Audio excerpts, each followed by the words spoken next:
جو پیرس سے 10 کلومیٹر کے فاصلے پر واقع ہے اور غالباً بنی صدر کشون نامی علاقے میں ہی کسی جگہ رہتے تھے۔ کہا جاتا ہے کہ انہوں نے ہی یہاں امام خمینی رحمۃ اللہ علیہ کے لیے رہائش کا انتظام کیا تھا۔ اس زمانے میں انہیں کوئی بھی امام کے نام سے نہیں جانتا تھا، سبھی آپ کو آیت اللہ خمینی پکارا کرتے تھے۔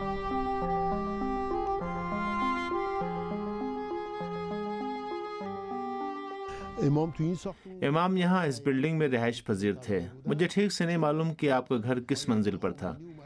اس وقت سننے میں آتا تھا کہ آیت اللہ خمینی یہاں آئے ہیں اور انقلاب آنے والا ہے۔ البتہ میں اکیلا نہیں تھا، بلکہ پوری دنیا کی نگاہیں یہاں لگی ہوئی تھیں۔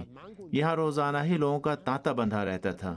لوگوں کے ازدحام اور بھیڑ بھاڑ کو دیکھتے ہوئے امام کی رہائش گاہ کو تبدیل کرنا پڑا، کیونکہ یہ جگہ اتنے زیادہ لوگوں کی آمد و رفت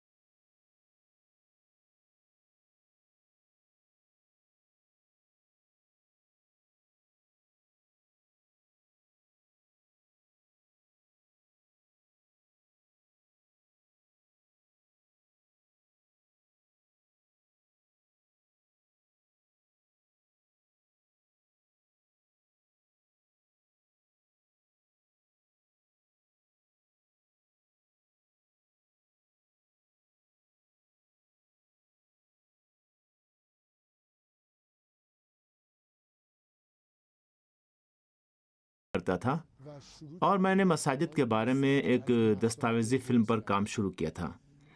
میرا ارادہ یہ تھا کہ یورپ میں موجود مساجد کے بارے میں دستاویزی فلم تیار کروں۔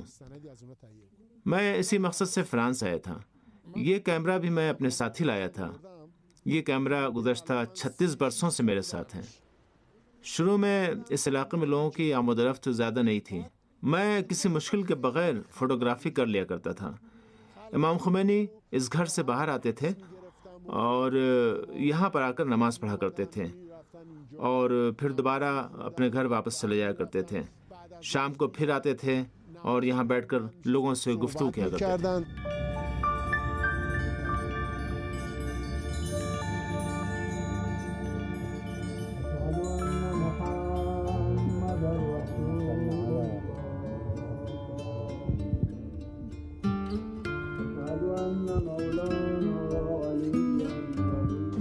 نماز مغرب کی ادائیگی کے بعد آپ ہمیشہ خطاب فرماتے تھے۔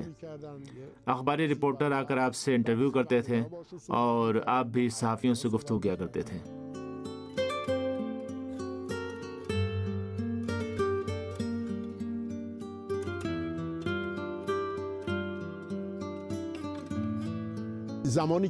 جس وقت میں گھر لوٹتا تھا تو ٹی وی آن کر کے ایک ایک کر کے سارے چینل دیکھا کرتا تھا۔ تمام خبروں میں سب سے پہلے نوفل لوشاتو کی خبریں ٹیلی کاسٹ ہوتی تھیں، یعنی نوفل لوشاتو کی خبروں میں آیت اللہ خمینی کی مصروفیات کا ذکر ہوتا تھا۔ تمام ٹی وی چینلوں پر ایسا ہی ہوتا تھا۔ اس زمانے میں آپ کا آیت اللہ خمینی کے نام سے جانا جاتا تھا۔ جب بھی خبروں میں آیت اللہ خمینی کا ذکر ہوتا تھا تو نوفل لوشاتو کی بات ہوتی تھی۔ حتیٰ جب کوئی پیرس میں آیت اللہ خمینی کے بارے میں سوال کرتا تھا تو اس کو نوفل لوشاتو کے بارے میں بھی بتایا جاتا تھا۔ یعنی ہر طرف خبروں کی بھرمار تھی۔ ہر شخص یہ کہتا ہوا نظر آتا تھا کہ نوفل لوشاتو میں ایک ایسا شخص آیا ہے جو شہنشاہیت کا مخالف ہے۔ یورپ اور امریکہ سے سبھی صحافی اور رپورٹر یہاں آنے جانے لگے۔ یہاں آنے والے صحافیوں اور نامہ نگاروں کی تعداد اتنی زیادہ تھی کہ لوگوں کا چلنا پھرنا دوبھر ہو گیا تھا۔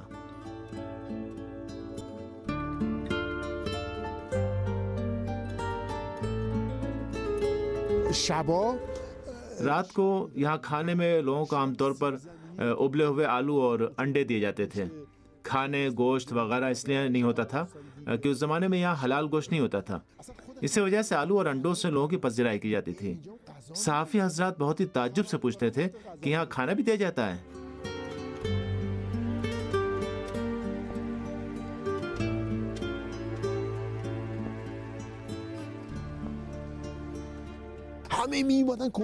تمام صحافیوں اور نامہ نگاروں کو بھی یہی کھانا دیا جاتا تھا اور سبھی لوگ یہاں آتے تھے اور وہ تجسس میں تھے اور جاننا چاہتے تھے کہ کون ہے جس کا ہر طرف چرچا ہے، کس میں اتنی جرأت ہے جو شاہ کی مخالفت کر رہا ہے۔ اور جس وقت اعلان کیا گیا پولیس نے پورے علاقے کو اپنے کنٹرول میں لے لیا اور یہ علاقہ عالمی خبروں میں سر فہرست بن گیا۔ اخباری نمائندوں کا تانتا بن گیا جو یہاں کر لمحے لمحے کی رپورٹیں تیار کرتے تھے۔ یورپ میں آباد ایرانی بھی بڑی تعداد میں امام خمینی کی ایک جھلک دیکھنے کے لیے یہاں آنے لگے۔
یہ فوٹو ایک تاریخی ہیں۔ میں نے ان تصاویروں کو سنبھال کر رکھا ہوا ہے کیونکہ میں جانتا تھا کہ ایک روز ان تصویروں کی اہمیت بڑھ جائے گی۔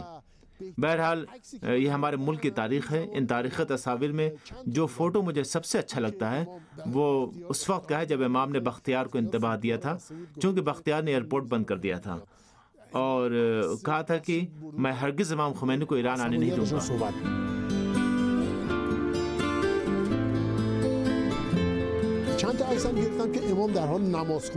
یہ فوٹو میں نے اسی وقت لیا جب امام نے اپنے ہاتھ اوپر اٹھا کر نہایت ہی سخت لب و لہجے میں خطاب کیا تھا۔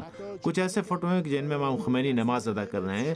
میں نے کسی روک ٹوک کے بغیر یہ سارے فوٹو صرف 1 میٹر کے فاصلے سے بنائے ہیں۔ کبھی کسی نے روکا نہ منع کیا۔ ہم لوگ بھی امام سے تو قربت کا احساس کرتے تھے اور کہا کرتے تھے کہ ہم لوگ کتنے خوش نصیب ہیں کہ اتنی آسانی کے ساتھ امام کے قریب آ کر ان کے فوٹو بنا رہے ہیں۔ کوئی نہیں کہ جو ہمیں روک سکے۔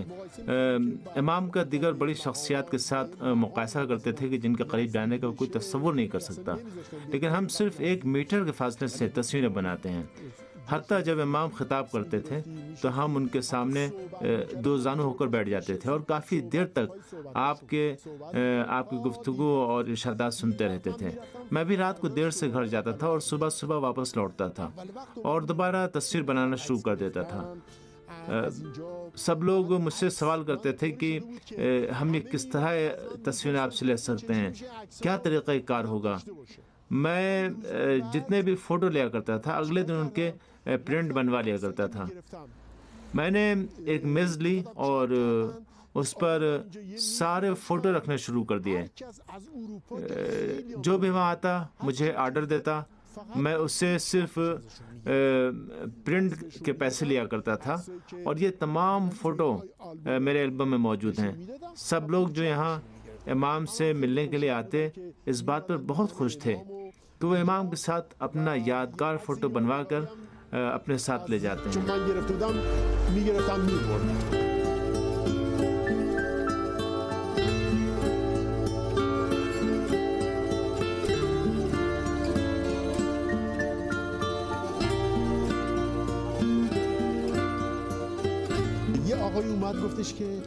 ایک دن ایک صاحب میرے پاس اور کہنے لگے کہ میں چاہتا ہوں کہ یہ فوٹیج ایران کے اخبارات میں شائع کروں۔ انہوں نے مجھ سے ایک فلم کا ایک رول مانگا۔ میں نے کسی پس و پیش کے بغیر پورا ایک رول پرنٹ کر کے انہیں دے دیا۔ کچھ عرصے بعد میں نے دیکھا کہ امام کی ایک تصویر جس میں تنہا گھر سے باہر آ رہے ہیں ہر جگہ نظر آ رہی ہے۔ میں نے جب اس فوٹو کو دیکھا تو کہا کہ یہ فوٹو میں نے لیا ہے، یہ تو میری لی ہوئی تصویر ہے۔ اس وقت جو میرے جذبات تھے میں انہیں بیان نہیں کر سکتا۔ ہم لوگ امام کی تصاویر لیتے تھے، یہ موقع ہمیں نصیب ہوا تھا۔ آتے جاتے ہم امام کے فوٹو بناتے تھے۔ حتیٰ میرے پاس امام کے وہ فوٹو بھی محفوظ ہیں کہ جس وقت امام اکیلے ہی سڑک پر نظر آ رہے ہیں، اس لیے کہ شروع میں یہاں زیادہ آمد و رفت نہیں تھی، اس لیے میں نے ایسے بہت سے فوٹو بنائے کہ جن میں امام کے ساتھ اور کوئی بھی نہیں ہے۔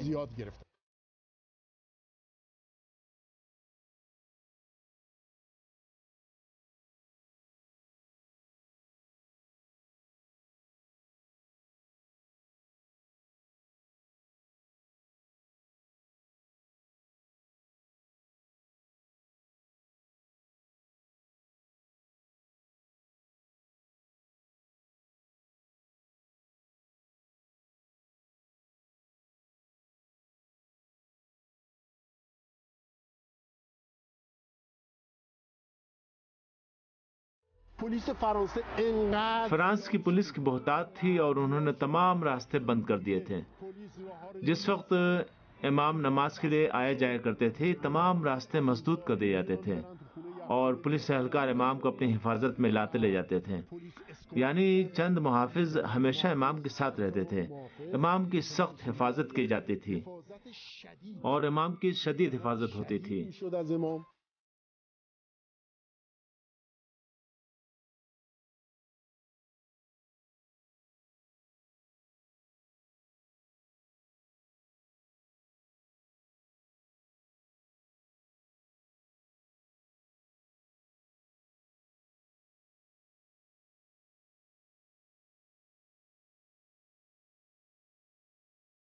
اینجا در فرانسه اون موقع که ما اس زمانے میں چونکہ ہم ایرانی پاسپورٹ پر فرانس آیا کرتے تھے ہمیں 3 ماہ تک فرانس میں قیام کرنے کی اجازت ہوتی تھی اور اس کے بعد ہمیں فرانس سے باہر جانا پڑتا تھا تاکہ دوبارہ آ کر پھر 3 ماہ قیام کر سکیں.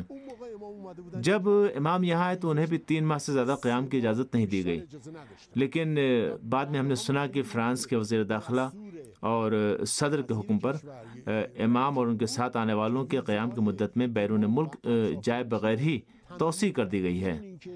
امام 4 ماہ سے کچھ زیادہ یہاں قیام پذیر رہے. ہم 3 ماہ تک مسلسل یہاں آتے جاتے رہے. تقریباً ہر روز ہی ہم یہاں موجود رہتے تھے. اس دوران ہم نے یہاں بہت کچھ دیکھا. چیزا بودیم ما اینجا.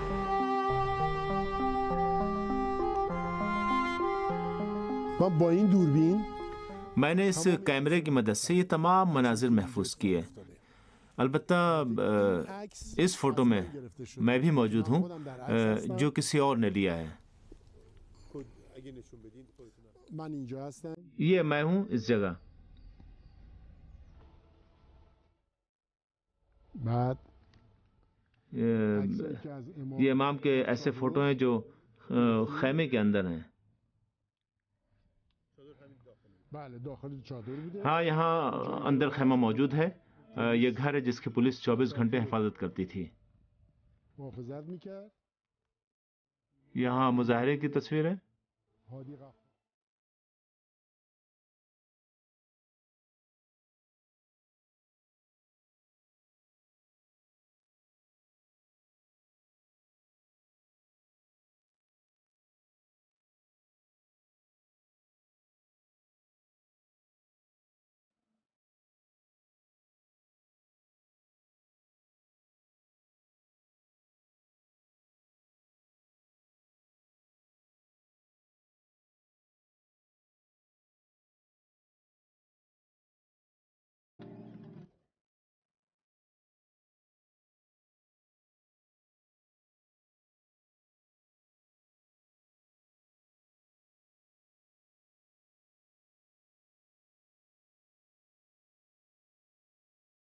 روزی که بختیار فرودگاه رو بست جس دن بختیار نے ایئرپورٹ بند کرنے کا اعلان کیا ہادی غفاری نے اس روز یہاں ریلی نکالی. میں نے اس ریلی کی تصاویر بھی بنائی ہیں. فرانس کی پولیس نے یہاں تعیناتی کے بعد حفاظتی اقدامات کو مزید سخت کر دیا. امام بھی باہر جانا چاہتے تھے تاہم پولیس نے اجازت نہیں دی. اس ریلی میں ایک خاتون پولیس اہلکار بھی ساتھ تھی جس نے امام کے احترام میں سر پر اسکارف باندھا ہوا تھا، اس لیے کہ امام نے کہہ رکھا تھا کہ پردے کا خیال رکھے. کرسمس کی رات میں نے سنا کہ امام کے حکم پر پھولوں کے گلدستے خرید کر پڑوسیوں کو بھیجے گئے. ہمسایوں کو اور جو پڑوسی تھے ان کو گلدستے بھیجے گئے امام کے حکم پر. حتیٰ فرانسیسی بھی آتے تھے اور گھنٹوں منتظر رہتے تھے. وہ دیکھنا چاہتے تھے کہ کون ہے جس کا ہر طرف چرچا ہے. جن دنوں امام یہاں سے جانے تیاری کر رہے تھے تو امام کے ساتھ رضاکارانہ طور پر ایران جانے والے صحافی اور نامہ نگاروں کی ایک فہرست تیار کی گئی اور یہ طے پایا کہ سب چارلز ڈیگل ایئرپورٹ پہنچ جائیں. ہم لوگ بھی مقررہ وقت پر اپنے کچھ دوستوں کے ہمراہ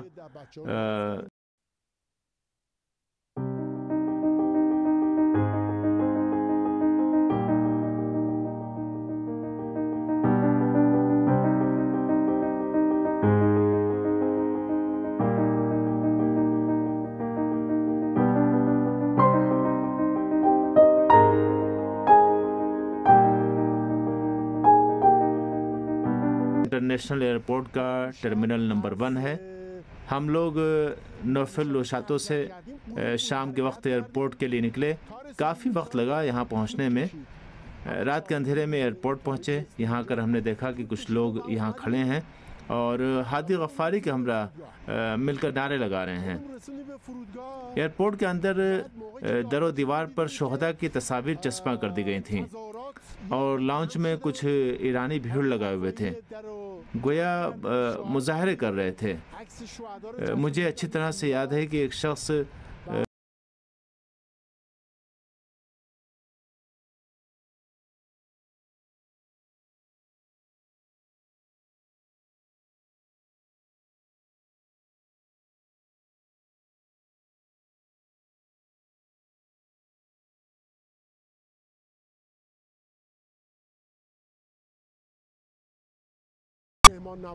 اس موقع پر جناب اشراقی تشریف لائے۔ انہوں نے لوگوں سے خطاب کیا اور درخواست کی کہ اس سے زیادہ یہاں بھیڑ نہ لگائیں، کیونکہ پروگرام کے مطابق امام کا طیارہ ایران کی جانب پرواز کرنے والا ہے۔